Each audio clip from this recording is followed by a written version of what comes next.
औज़ुबिल्लाहि मिनश्शैतानिर्रजीम बिस्मिल्लाहिर्रहमानिर्रहीम नहमदुहु व नुसल्ली अला रसूलिल करीम। एक जुमे के वक्फ़े के बाद हम आज फिर दोबारा जुमे की सवाल व जवाब की नशिस्त के लिए इकट्ठे हुए हैं और हम औलिया मकबूल जान साहब के बहुत मशहूर हैं कि वो मौलाना ज़फ़र अली ख़ान फाउंडेशन के इस ऑडिटोरियम से हालात हाज़िरा पर तबसरा करते हैं और मेहमानों के सवालों का जवाब भी देते हैं।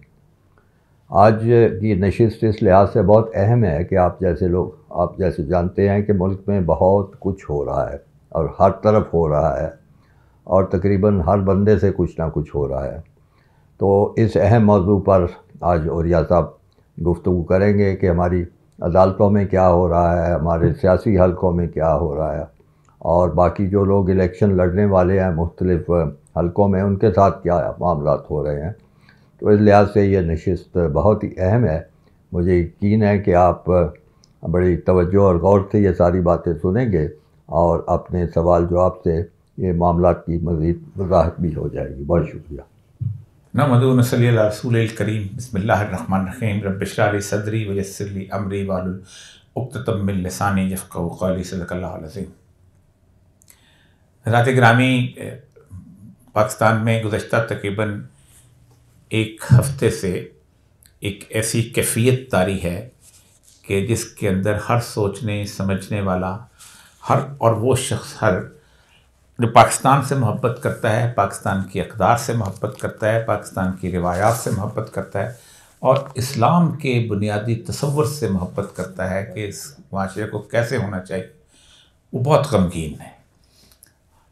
इलेक्शन की गहमागहमी अपनी जगह, पार्टियों का मामलात अपनी जगह, इल्ज़ामात की सियासत अपनी जगह, लेकिन पाकिस्तान में गुज़श्ता 3 या 4 दिन पहले एक बहुत बड़े मुकदमे का फ़ैसला हुआ है जिसे साइफ़र का मुकदमा कहते हैं। 190 ममालिक हैं जिनके अंदर अमेरिका जो है काफ़ी सारे ममालिक के अंदर अपना असर और रसूख जो है वो इस्तेमाल करता है, CIA के थ्रू करता है, बराह रास्त करता है और उनमें से वो ममालिक ज़्यादा अहम हैं जो उसके पड़ोस में थे, आज भी हैं। पड़ोस तो बदला नहीं जा सकता, लेकिन चूंकि वहाँ पर अब कम्युनिज़म की जंग नहीं हो रही तो अमेरिका जो है वहाँ पर उस तरह की हरकत व सकनात नहीं करता। मसलन जैसे चिली है, जैसे ब्राज़ील है, जैसे होंडुरास है, जैसे निकरागुआ है, जो बाकी सारे जो हैं। यही वजह है कि आज से तकरीबन कोई 92 यानी 1992 से पहले वहाँ बहुत जुल्म और बर्बरियत के बाजार गर्म थे। स्कूल ऑफ अमेरिका से एक होता था बहुत बड़ा, वहाँ इन मुल्कों की अफवाज जो थी तरबियत हासिल करती थी और स्कूल ऑफ अमेरिका के अंदर एक बाकायदा मैनुअल था, टॉर्चर मैनुअल, जो पढ़ाया जाता था। उसी के तहत बताया जाता था कि मिसिंग पर्सन कैसे करना है, लोगों को मारना कैसे है, लोगों से चीज़ें एक्सट्रैक्ट कैसे करनी है, ये सारी चीज़ें करते थे। जो मशहूर पिनोशे है वहीं से जनरल बना था और वहाँ जाके उसने चिली में एक डेमोक्रेटिक हुक्मरान जो था आलंदे, उसका तख्ता उल्टा था और फिर वो कई साल हुकूमत करता रहा। फिर अमेरिका ने उसको खुद ही किस तरह उसको उनके हवाले किया देखने के काबिल है और उसको मुकदमा बाद में चला था क्योंकि लोग वहाँ बेदार हो गए थे। यही हरकत वो ईरान में करता रहा 1953 से लेके अब तक 1979 तक। सवैक बनाई, सवैक जो थी CIA की ट्रेंड, जैसे सारी इंटेलिजेंस एजेंसीज होती हैं, और लोगों को कत्लो गारत और उसके साथ साथ तमाशबीनी, बदमाशी, जो कुछ भी किया जा सकता था ईरान। मैंने वो सारे के सारे उनके जो है वो जो अकूबत खाने देखे हैं, उनको उन्होंने मौज़ा इबरत के नाम से ओपन कर दिया हुआ।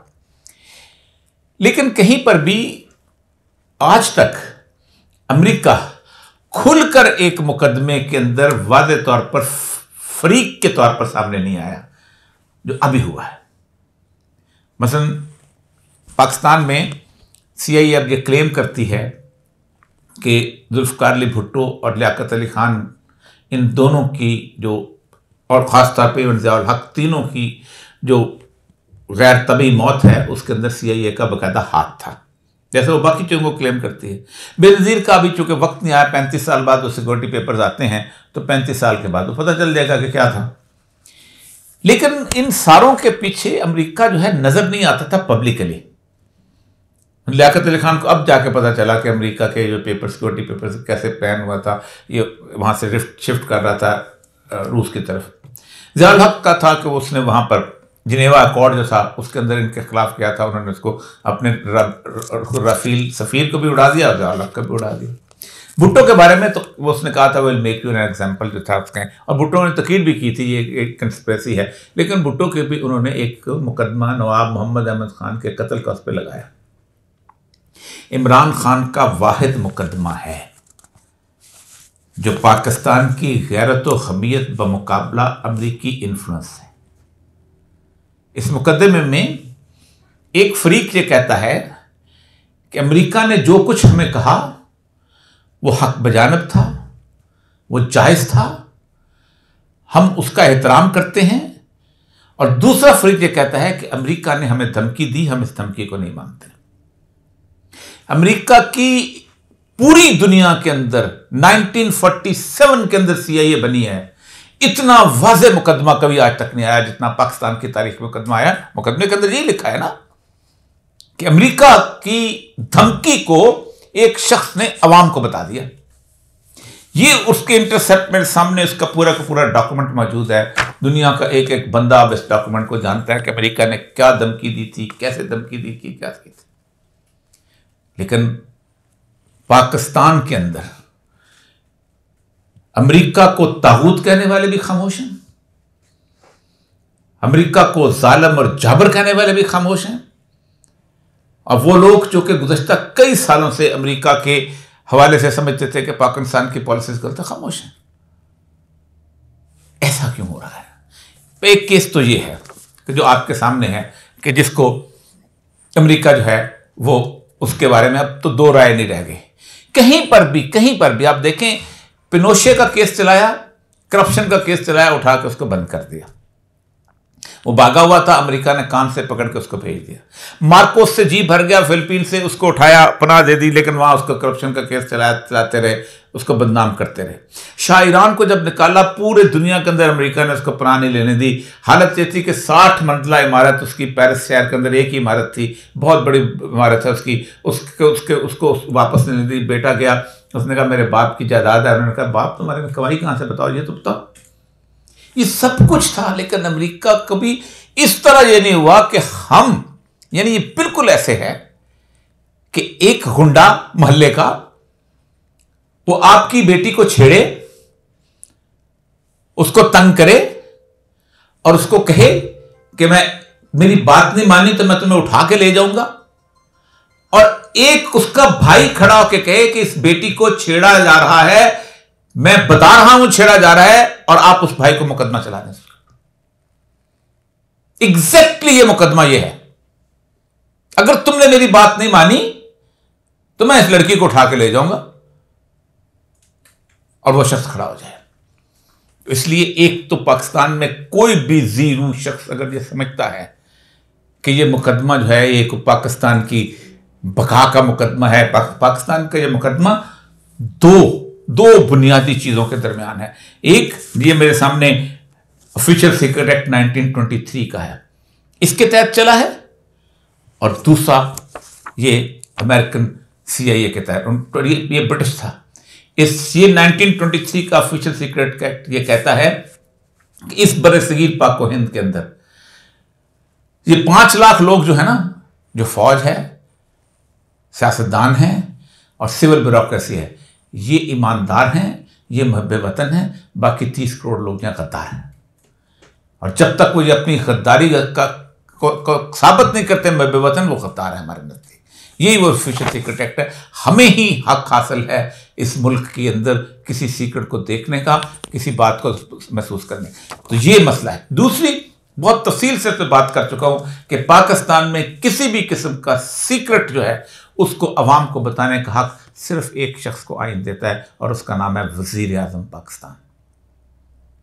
इंडिया का में पाकिस्तान का सफ़ीर अगर ये ख़त लिखे कि पाकिस्तान के अंदर इंडिया की फ़ौज हमला करने वाली है तो तुम तैयार हो जाओ, तो कौम को तैयार करने के लिए आर्मी चीफ नहीं आएगा, वज़ीर आज़म आएगा, सदर आएगा, कौम को तैयार करने के लिए कोई जो भी उसमें हुक्मरान होगा वो आएगा। आर्मी चीफ को भी ये हक हासिल नहीं है कि कोई ऐसी सीक्रेट इंफॉर्मेशन जो है वो लीक आउट करे। सिर्फ प्राइम मिनिस्टर अंडर ओथ, उसका ओथ पढ़ लें अगर आप, उसके अंदर लिखा है कि मैं कोई मालूमात जो है लोगों को नहीं बताऊंगा, हाँ वो जो कौम की खैर खाई में। और अगर आप ये समझते हैं कि ये कौम की खैर खाई नहीं थी तो फिर इसका मतलब यह है कि कौम जो है वो मुर्दा हो चुकी हुई है। दूसरा केस, मैं साइफर के बाद दूसरा केस तोशाखाना का है। उस तोशाखाना के केस के बारे में पहले भी मैं इसके ऊपर छोटी सी बात कर चुका हूँ कि ये अमेरिका की रजीम चेंज ऑपरेशन का एक और हिस्सा है कि जब किसी के खिलाफ कुछ न मिले तो यही किया जाता है। 1961 में एक बहुत बड़ा रूलर था, वज़ीर आज़म था तुर्की का अदनान मंदरीस। उस शख्स ने अमेरिकन लॉबी से निकलने की कोशिश की थी। ये अतातुर्क की सेकुलरिज्म के मुखालिफ आदमी था और इस शख्स को उन्होंने जमाल गुरसल जो था गवर्नर आर्मी चीफ, उसके ज़रिए उतरवाया था और उसके ऊपर तोशाखाना का केस बना के उसको फांसी दे दी गई थी। अल्लाह का शुक्र है वक्त गुजर गया है, वरना इमरान खान को भी शायद फांसी दे दी जाती कि तोशाखाने से तुमने गरी बेची है। उस बेचारे ने तो 2 मेंढे थे अफगानिस्तान से मिले थे, वो उसने ज़िबा करके खा लिए थे, तो उसने कहा था कि तुम तोशाखाने की तुमने बददियानती की। आखिरी केस जो 2 दिन से चल रहा है और ये मैं बहुत तकलीफ में बात कर रहा हूँ, पाकिस्तान नहीं दुनिया की तारीख के अंदर 1400 साल की मुसलमानों की तारीख के अंदर ख़ानदानी ज़िंदगी कभी नहीं उछाली गई किसी शख्स की बाजार में, तसव्वुर नहीं किया जा सकता। फ़िक़्ह की सारी किताबें मेरे सामने खड़े रखते हैं, सैयदुल अंबिया सल्लल्लाहु अलैहि वसल्लम की ज़िंदगी, पकीज़ा मुतहर ज़िंदगी और सहाबा की ज़िंदगी से आज तक लेके देख लीजिएगा, क्या कभी आज तक ऐसा हुआ है कि आपने एक शख्स की आईली ज़िंदगी को बाजार के अंदर ला खड़ा कर? वजह क्या है, क्यों खड़ा किया जा रहा है? वजह यह है कि एक औरत हिजाब लेती है। ये जितने हमारे उलमाए कराम हैं, आज एक खातून जो स्कर्ट पहनने वाली हो ना और उसके ऊपर कोई हमलावर हो जाए उसकी इज्जत पर, तो खड़े हो जाएंगे लोग कि ये मौलवी ऐसा करते हैं, तुम कौन होते लिबास पहनने वाले। लेकिन हिजाब वाली औरत के बारे में कोई गुफ्तगू नहीं कर। फ़िक़्ह मुत्तफ़िक़ है कि इद्दत के मामले में 3 तोहर हैं और तोहर के बारे में शहादत सिर्फ उस बीवी की कबूल है, किसी और की कबूल नहीं है। फ़िक़्ह हनफी, फ़िक़्ह शाफ़ी, फ़िक़्ह मालिकी, फ़िक़्ह उसकी जाफरी मुत्तफ़िक़ हैं कि तोहर में शहादत सिर्फ औरत की कबूल है। एक दूसरा, मौलाना तकी उस्मानी का शरीयत कोर्ट का फैसला है कि 40 दिन के बाद जो है, मैं इस बहस में नहीं जाना चाहता, 40 दिन के बाद इद्दत जो है, उसके बाद फैसला जो उसको पेश किया गया। लेकिन आप इज्जतें उछाल रहे हैं खड़े होके, इसकी ये सूरत हाल, इसकी ये सूरत हाल, उसकी गुफ्तगू चल रही है। ये पाकिस्तान की अखलाकियात, इस्लाम की अखलाकियात मुझे समझ नहीं आती कि वो लोग जो बातें करते नहीं थकते जिंदगी के अंदर कि औरत का तकद्दस और पर्दा और सब कुछ, हर चीज़ें जो हैं ये इसका हमें तहफ़्फ़ुज़ करना है। क्या मौलाना मौदूदी का पर्दा तकसीम करने से आपकी लायबिलिटी ख़त्म हो जाएगी दुनिया की आखिरत में? क्या आप चुप रहे? क्या डॉक्टर इसरार साहब की तकरीरें बयान करने के लिए कि मगरब ये है, तागूत ये है और औरत का क्या आपकी तंजीम इस्लामी की ख़त्म हो जाएगी? क्या देवबंद के फतवे देने से आप ख़त्म हो जाएंगे? आपकी के ये फतवे थे, हमने कहा था। आप कहाँ खड़े थे? अल्लाह का रसूल और अल्लाह के हकामात, अल्लाह के हकामात बताते हैं, आपने उस वक्त हक का साथ कैसे दिया? आपने क्यों नहीं पकड़ के रोका? बड़ी खड़े खड़े हदीसें सुनाते हैं, मन राम इनकुम मुनकर जो किसी बातिल को देखे, किसी गलत काम को देखे, उस हाथ से पकड़े रोक दे। फ़इल्लम जस्ते इस्तात नहीं रखता, जुबान से रोक दे। फ़इल्लम जस्ते कल्ब, दिल से रोक ले। आप क्या समझते हैं आपको अल्लाह ताला छोड़ देगा क़यामत के दिन? कोई मेरी दिलचस्पी नहीं इमरान खान के साथ, ना कभी रही है। मैं तुर्की के अंदर तैयब अर्ज़गान की बीवी ने हिजाब लेना शुरू किया था, पूरे तुर्की के अंदर सेकुलर्स के खिलाफ हो गए थे, उलमा ने उसके खड़े को साथ दिया था कि इस औरत के हिजाब हम उसका तहफ़्फ़ुज़ करते हैं, और उसने उस औरत के हिजाब की बुनियाद पे इलेक्शन जीता है। कि ये वो शख्स है जिसने हर्फ उठाने से इनकार कर दिया था कि अगर मेरी बीवी को साथ नहीं लेके, आपको पता है कि बकायदा कानून पास हुआ था उसके लिए कि औरतें हिजाब नहीं ले सकती, उसके बाद उसने आके वापस उल्टा था।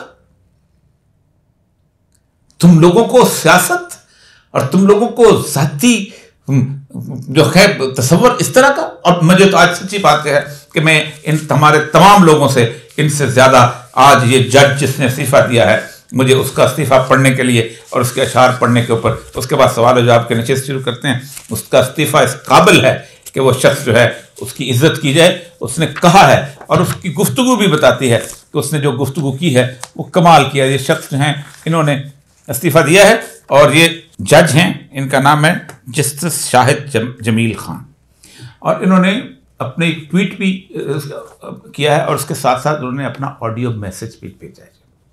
तो मैं चाहूँगा कि ऑडियो मैसेज अगर हम इसके अंदर चला लें तो सुनने वाला है, जिसमें उन्होंने बताया है कि पाकिस्तान की अदलिया जिस मकाम पे और इस जगह पे आ चुकी है, मैं उसका तसव्वुर नहीं कर सकता और मैं इसलिए इस्तीफ़ा दे चुका हूँ। और ख़ास तौर पे इस केस का उन्होंने जिक्र किया है और उन्होंने उसके अंदर इकबाल के तीन मैसेजेस लिखे हैं। आज़ाद की एक आन है महकूम का एक साल, किस दर्जा घरां सैर है महकूम के औकात। आज़ाद का अंदेशा हकीकत से मुनव्वर, महकूम का अंदेशा गिरफ्तार खराफात। महकूम को पीरों की करामात का सौदा, है बंदा आज़ाद खुद एक जिंदा करामात। इकबाल जहाँ नाम न ले इल्म खुदी का, मौजू नहीं मकतब के लिए ऐसे मकालात। इकबाल ने मकतब की बात की, वो गला तो कूट दिया है मदरसा की तरह, कहाँ से आए सदा ला इलाहा इल्लल्लाह। मामला यह है कि हम ला इलाहा इल्लल्लाह की सदा जो है, और मैं सच्ची बात यह है कि कोई और दुनिया का कोई और शख्स जो है वो इस बात के ऊपर गुफ्तगू करे या ना करे, कोई और इस बात में मैं उनकी आपको गुफ्तगू भी यहां सुनवा सकता हूं जो उन्होंने की है। और ये ऑडियो इतनी दर्दनाक है इस जज साहब की कि जिसकी सुनते हुए आप आंसू निकल आते हैं कि एक शख्स जो है इस अदालती निज़ाम से किस हद तक इससे कदर बेयकीन की सूरत हाल में चला गया। बिस्मिल्लाहिर्रहमानिर्रहीम। इस अमर से कतई नज़र के उन फैसलों से कौन सी शख्सियात मुतासिर हुई हैं, मैं हालिया अय्याम में अनाउंस किए गए मातहत अदलिया के 2 फैसलों की वजह से अपने आप को शोबा कानून से वाबस्ता होने की हैसियत से बहुत शर्मसार महसूस करता हूँ पब्लिक एट लार्ज के सामने कि मैं कैसे जस्टिफाई कर सकता हूँ कि अदलिया इस किस्म के फ़ैसले भी कानून के नाम के तहत कर सकती है।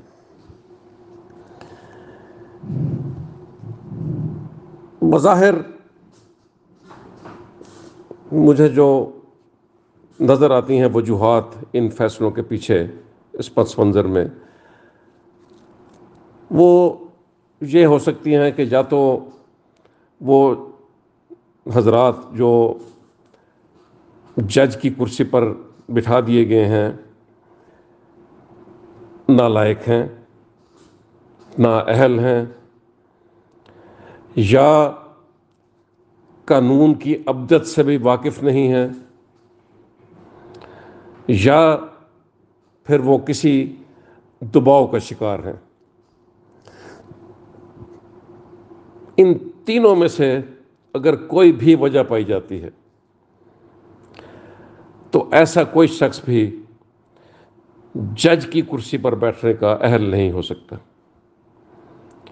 अगर वो नालायक है और नाअहल है और उसे अपने मनसब के तकाज़ों का इल्म नहीं है तो उसको जज नहीं होना चाहिए। अगर कानून से वो वाकिफ़ नहीं है तो उसको जज नहीं होना चाहिए। अगर वो किसी दबाव का शिकार है तो उसको उस दबाव का खुलम खुला इजहार करके अपने आप को उन प्रोसीडिंग से अलग कर लेना चाहिए, उसको जज नहीं होना चाहिए। मुझे हैरत होती है कि एक ऐसे साहब जो वज़ारत कानून को तहरीरी तौर पर ये इन्फॉर्म कर चुके हैं कि ख़राबी सेहत की बुनियाद पर वो ये मनसब संभालने के अहल अपने आप को महसूस नहीं करते, उनको रुख्सत, उनकी रिटायरमेंट की एज तक रुख्सत अता की जाए। फिर उन्हीं से ये तहरीर हासिल की जाती है कि नहीं, अब मैं सेहतमंद हो चुका हूँ, मेरे हेल्थ इश्यूज़ ख़त्म हो चुके हैं, वो मेरी छुट्टी की दरख्वास्त जो है वो मुस्तरद कर दी जाए। उसके बाद वो फिर अपना मनसब संभालते हैं और अगले ही रोज़ ये क्लेम करने के बाद कि वो उनकी सेहत मुकम्मल तौर पर बहाल हो चुकी है, वो एक प्रोसीडिंग्स के दौरान 6 बार हेल्थ रीजंस की वजह से वक्फा करते हैं और फिर हॉस्पिटल में दाखिल कर दिए जाते हैं। लेकिन उनको हॉस्पिटल में भी इजाज़त नहीं दी जाती ज़्यादा क़याम करने की, और वापस उनको, मेरा अपना ये ख्याल है कि महबूस हालत में मजबूर किया जाता है कि आप अदालत में जाके उन फैसलों को अनाउंस करें जो उनको मुहैया कर दिए गए हैं। उसको चेक करने के लिए इस किस्म का कोई सिस्टम मौजूद नहीं है। जिस तरह आर्टिकल 209 के तहत सुप्रीम कोर्ट और हाई कोर्ट के जजेस को प्रोसीड करने का एक बाकायदा मैकेनिज्म मौजूद है। आर्टिकल 209 में कैपेसिटी एंड कंडक्ट ऑफ जज ये ज़ेर बहस आ सकता है, और जिन वजूहात की बुनियाद पे किसी सुप्रीम कोर्ट या हाई कोर्ट के जज के ख़िलाफ़ प्रोसीड किया जा सकता है सुप्रीम जुडिशल काउंसिल के ज़रिए, वो है कि if he is incapable of properly performing the duties of his office by reason of physical or mental incapacity। ये जस्टिस इबादुर रहमान हैं, ये दूसरे जज हैं कि जिन्होंने इस्तीफ़ा दिया है, और 2 जज हो चुके हैं इस वक्त तक हाई कोर्ट के जिन्होंने इस्तीफ़ा दिया है। और सच्ची बात यह है कि तकलीफ दे सूरत अल्लाह ताला इन लोगों को जज़ा दे और इसकी हिफाजत करे, इनकी इस्तकामत करे। और जो लोग इस वक्त इस आग से खेल रहे हैं, वो उनको शायद अंदाज़ा नहीं है कि अगर एक औरत का तमाशा बनाया जा रहा है तो किसी की GOR1 में या कंटोनमेंट में औरतें फिर महफूज नहीं रहेंगी। फिर कल को ये फैशन चल निकलेगा, फिर हर घर के अंदर ये सूरत हाल किसी सियासतदान की नहीं रहेंगी। तो बहरहाल इस सिलसिले में कुछ सवालात हैं, वैसे तो मेरे पास लिखे हुए भी आए हैं, मैं उनका पहले जवाब दे जाऊँ। पहले आप कोई सवाल अगर करना चाहें तो बिस्मिल्लाह जी। सर, मेरा सवाल जो है वो गज़ा के हवाले से है। 118 दिन हो गए सर आज, इसको जंग तो मैं नहीं कहूँगा, जेनोसाइड हो रहा है। तो सर मैं ज़ाती तौर पर इस्टेब्लिशमेंट, सियासतदान और उलमा हज़रात से नाउमीद हो चुका हूँ। तो एक मेरा सवाल है और गुजारिश मेरी ये है कि जी इस हवाले से बहैसियत फ़र्द वाहिद मैं क्या कर सकता हूँ, और गुजारिश की है सर कि मैं इस बारे में बहुत ज़्यादा परेशान हूँ, अजियत का शिकार हूँ। तो आप माशाल्लाह साहिब इल्म हैं, मेरी रहनुमाई फरमा दें। जिस तरह के एक शेर है किसी शायर का, आप फरमाते हैं कि कब अश्क बहाने से कटी है शब हिजरां, कब कोई बला सिर्फ दुआओं से टली है। जज़ाकल्लाह जी। बहुत दफ़ा इस सवाल को लोगों ने किया और बहुत दफ़ा ही इसका जवाब दिया गया है। गुज़श्ता तकरीबन 25 साल से इस मुल्क के अंदर एक तसव्वुर जो था वो लोगों को बताया गया था हमारे उलमाए कराम ने कि जहाद जो है वो सिर्फ़ और सिर्फ रियासत कर सकती है, कोई और नहीं कर सकता। और ये ज़ाहिर बात है, एक तसव्वुर जो था ये हुआ था बनी उमैया के ज़माने में इस्टेब्लिश, और बनी उमैया के ज़माने में एक तसव्वुर ये भी डाल दिया गया था, बनु अब्बास को भी अच्छा लगता था, उन्होंने भी रखा कि कोई भी कैसा भी हाकम हो, मुसल्लत हो, उसके ख़िलाफ़ खड़े होना चाहिए। गलत है जब तक वो नमाज़ पढ़ता है और उसके साथ साथ वो जुमा पढ़ाता है। ये तसव्वुर था। चलो मान लेते हैं हम आज के दौर में कि जी रियासत, तो रियासत जब स्कूल नहीं खोलती तो लोग राती स्कूल खोलते हैं ना। रियासत जब अस्पताल नहीं बनाती तो लोग अस्पताल बनाते हैं ना जी। रियासत जिस वक्त अनएम्प्लॉयड आदमी को वजीफा नहीं देती, माँ बाप देते हैं ना। तो रियासत जब जहाद नहीं करती तो इसका मतलब यह है कि फिर आपको करना चाहिए। तो उसमें इस वक्त सूरत हाल ये है कि इस वक्त जहाद तो दूर की बात है, 1 अरब 70 करोड़ मुसलमान मिल के गज़ा के बॉर्डर से एक कतरा पानी एक गंदम का दाना और एक पैनाडोल की गोली नहीं पहुंचा सके। 17 किलोमीटर का बॉर्डर है। मैं कल एक रिपोर्ट देख रहा था, अरबों रुपए का सामान जो है वो मिस्र के अंदर पड़ा हुआ है, डंप। और मिस्र के अंदर जो लोग हैं, वो आम आदमी जो है वो उसमें से आटे की बोरी लेता है, और उसकी वीडियोज आ चुकी हैं, और उसकी रोटियां बनाता है। और आप सोचें कि सुरंगें बनी हुई हैं उनके गजा वालों की, जो छुप के बनाई हुई हैं, उसके अंदर हाथ बाहर आता है, ये रोटियां पकड़ाता है, और वो अल्हम्दुलिल्लाह कहते हुए रोटी वापस ले जाते हैं। ये है गजा के उस सूरत हाल। गजा वाले कहते हैं हमें जिहाद की जरूरत नहीं, बंदा आएगा हमारे लिए लायबिलिटी बनेगा वहां पर लड़ने के लिए। असल मसला ये है, आप इंडिविजुअल तौर पे आपने उन मुजरमों का हाथ पकड़ा कि जो 57 इस्लामी ममालिक के हुक्मरान हैं। आपने उससे दिल से नफरत की, आपने जुबान से कहा, आपने पूरी उम्मत खड़े होकर मिस्र का बाइकआउट क्यों नहीं करती कि हम सफारती तल्लुकात मिस्र से काटते हैं, कि जो मुसलमान रूलर है उसका कलमा तैयबा पढ़ता है, वहां तक लोगों को जाने नहीं देता। जहाद तो छोड़ो, असिस्टेंस। और गजा के लोगों को तो उन्होंने ऑफर की थी। मैंने यहां खड़े होकर कहा था, मैंने कहा था मैं एक पाकिस्तान से एक बहुत बड़ा आलिम दीन इस्माइल हानिया से मिलने गया है और तरजीह नहीं आई अभी तक, और उसने कहा है कि ये मान लो $20 बिलियन और आपको हम सिना के उस तरफ जगह दे देते हैं। मिला तो हमसे मिला बंदा, तो बस छोड़ दें। मसला सारा ये है कि आप जो अल्लाह ने वत्तकुल्लाह मस्तातुम, अल्लाह उतना ही उसका पूछेगा जितनी आपकी इस्तिताअत है। जो अल्लाह का तक़वा इख्तियार करो जितनी आपकी इस्तिताअत है। आपसे सवाल होगा कि आपने कितनी गुफ्तगू की, आपसे सवाल होगा आपने कितना दिल में बुरा किया। जिसके पास फौज है, जिसके पास एटम बम है, क्या मुमकिन है उससे सवाल होगा कि तुमने क्या किया। सर मेरा सवाल ये है कि मैं आज एक मोहतरमा शानदाना गुलजार साहबा का एक वीलॉग सुन रहा था, किसी ने इंटरव्यू किया था उनका, हाँ जी मोहित पीरजादा साहब ने।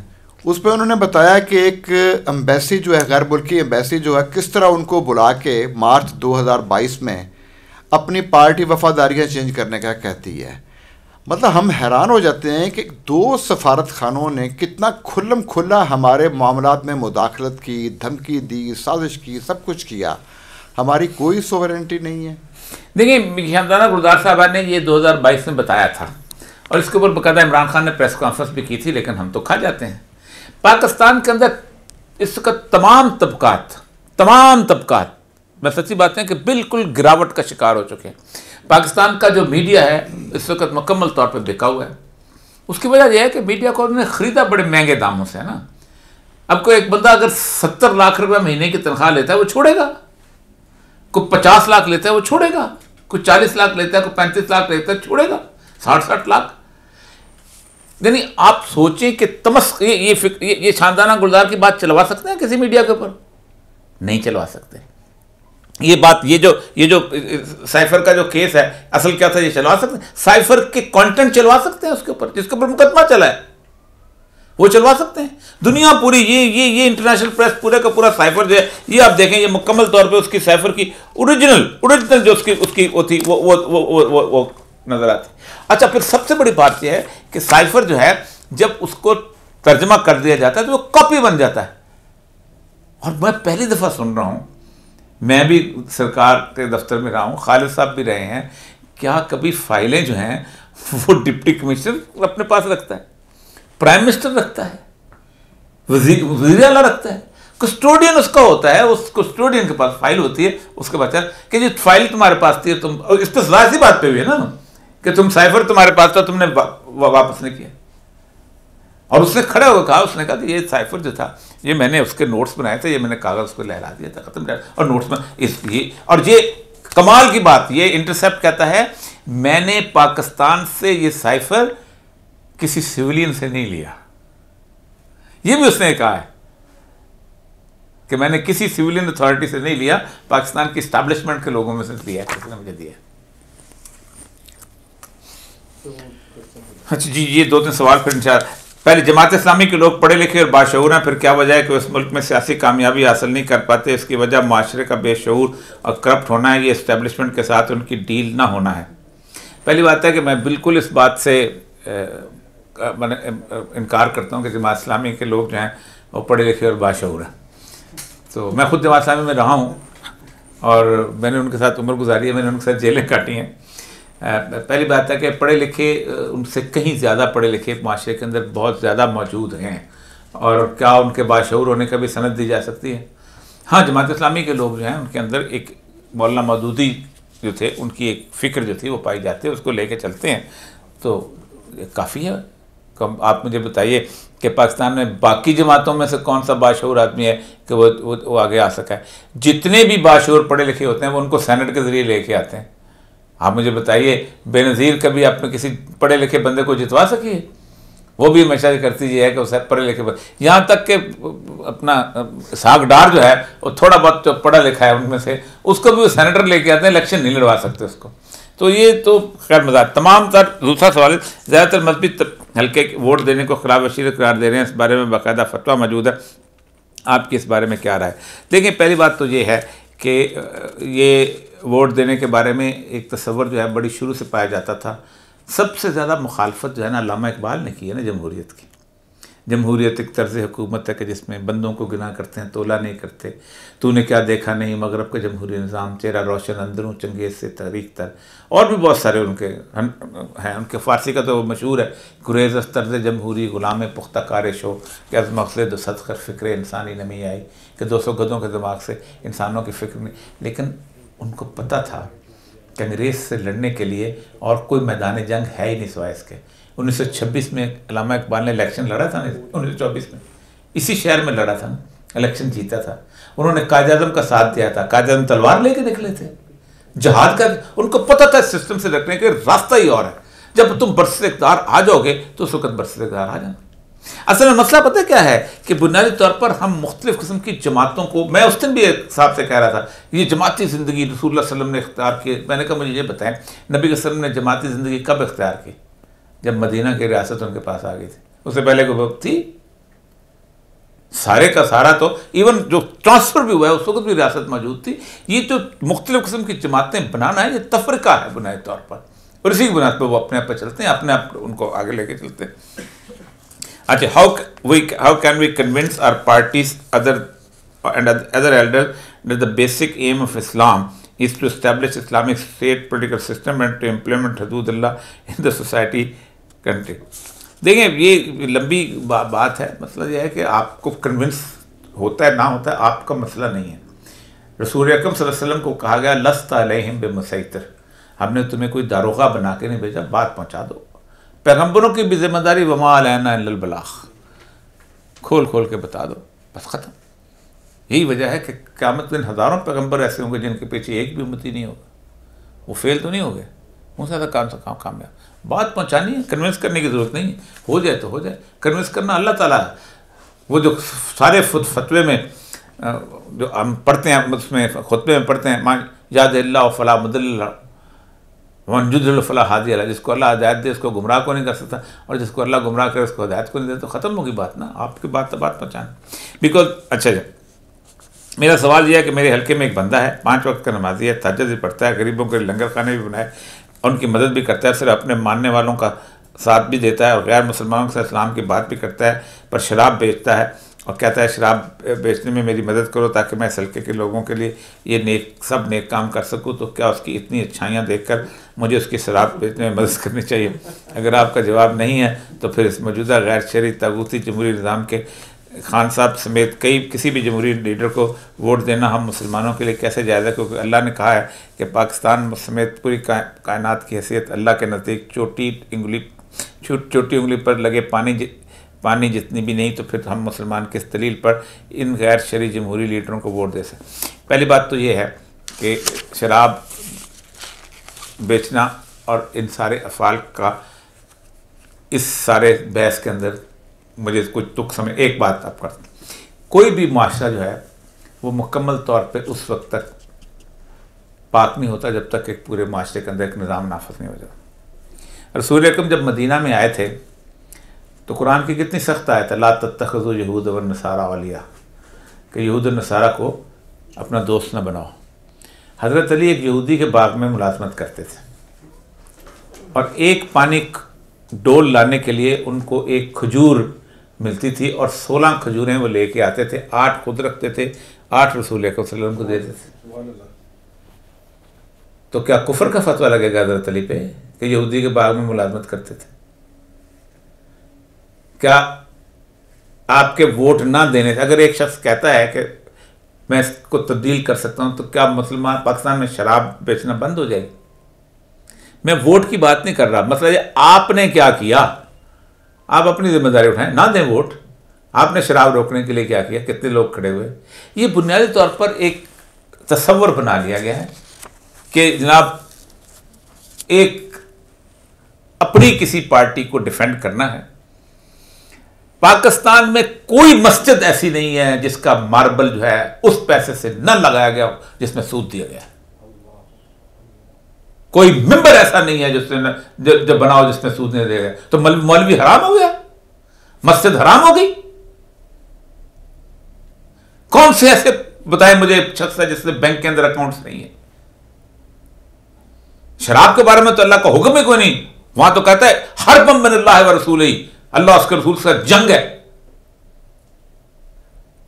माशरे के अंदर देख के गुफ्तगू किया करो। ये चीजें हैं जिसकी वजह से पाकिस्तान के अंदर लोग मुल्लिद हो रहे हैं और इस्लाम को छोड़ रहे हैं। मैं कल भी बात की, मैंने कहा जो 6 हज्जाम कत्ल हुए हैं, जो 6 हज्जाम कत्ल हुए हैं, उसका सारा गुनाह हमारे उलमा इकराम के ऊपर है। आपने दाढ़ी को रसूलुल्लाह की हुर्मत के बराबर खड़ा कर दिया। कितने लोगों ने आप कमाल करते हैं। आपने उसको जहाद फी सबिल्लाह करार दे दिया, आपकी वजह से हुआ है। इससे पहले हुए हैं, मैं सोच नहीं सकते। मैं लास्ट में एक दफा गया, अफगान जहाज हो रहा था, 4 लाशें अफगान जहाज से वापस आई, ये अभी रिसेंटली। 3 लोगों की दाढ़ी थी, चौथे की दाढ़ी नहीं थी। मौलवी ने नमाज जनाजा पढ़ाने से इनकार कर दिया, शहीद होके आ रहा है। तुम्हें अंदाजा नहीं? मैंने कहा मैं पढ़ाता हूं जुम्मा, ये कौन सी बात है ऐसी?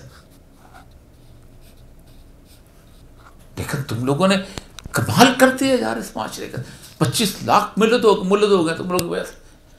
एथियस्ट के जो 25 लाख, तुमने उनको कहा खबरदार तुम्हारी दाढ़ी नहीं है तो तुम अब्दुल्ला इब्ने उमर दाढ़ी काटा करते थे। इसका मतलब यह है कि रसूलुल्लाह के सामने उनकी तौहीन करते थे। आपने ऐसे हाथ रख के मुट्ठी में पकड़े काटते थे कि रसूलुल्लाह के हुक्म की तौहीन करते थे। वो रसूलुल्लाह के होते हुए, रसूलुल्लाह के सामने।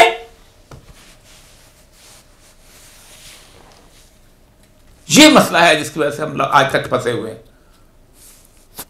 पहले गैर शरई जमहूरियत में हुकूमत बनाकर बाद में निज़ाम बदलने की कुछ शरई दलील है। क्या हमारे आका करीम हज़रत मोहम्मद सल्लल्लाहु अलैहि वसल्लम को कुरैश के सारे कबीलों के मुश्तरका सरदारी की ऑफ़र आई थी? अगर सरकार चाहते तो मुश्तरका सरदारी लेकर भी शरीयत की तबलीग करते और शरीयत नाफिज़ कर लेते, ज़्यादा आसान था। फिर उन्होंने भी जमहूरी तरीका छोड़कर शरीयत को चुना। हमारे लिए मिसाल कायम की कि जब कभी भी हम शरीयत पर चलना शुरू करें तो पहले मौजूदा तगूती निज़ाम को छोड़ना होगा। अगर आप अब आइए, हमने कब कहा है कि जब शिरक और उसकी तबलीग के दौरान जमहूरियत ले, जब दीनी आप इस वक्त पाकिस्तान में कोई काफिर है, कोई मुशरिक है अक्सरियत में?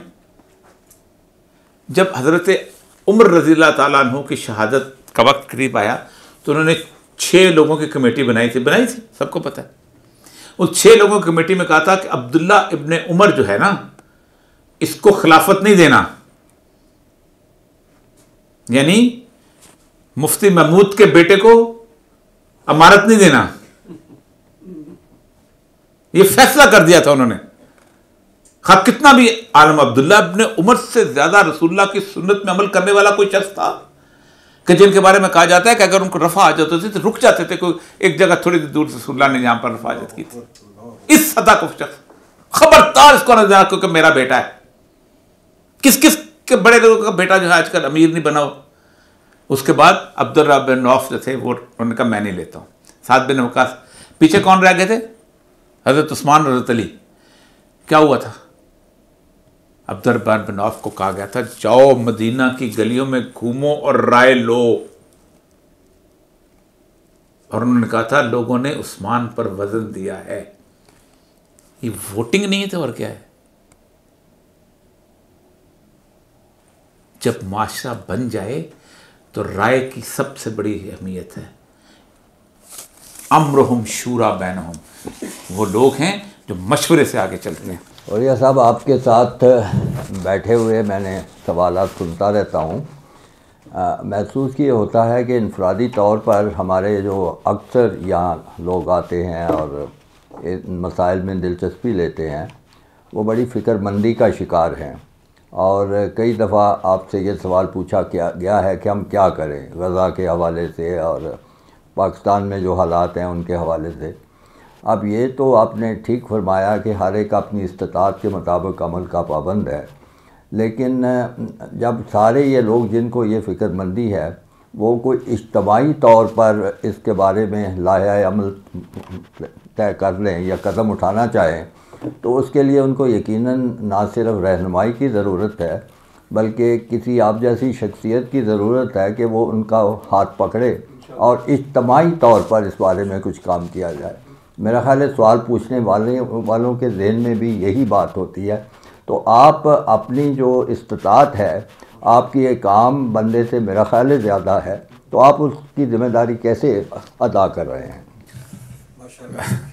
देखिए, पहली बात यह है कि मुझे अपनी इस्तिताअत का बखूबी इल्म है। सच्ची बात यह है कि जितनी है, और अल्लाह ताला ने जो मुझे सलाहियत दी है, मैं कोशिश पूरी करता हूँ कि उस सलाहियत के हिसाब से जो बात कह सकूँ। नहीं, आप इनकसारी से काम ले? नहीं, मैं बिल्कुल इनकसारी से काम नहीं ले रहा हूँ।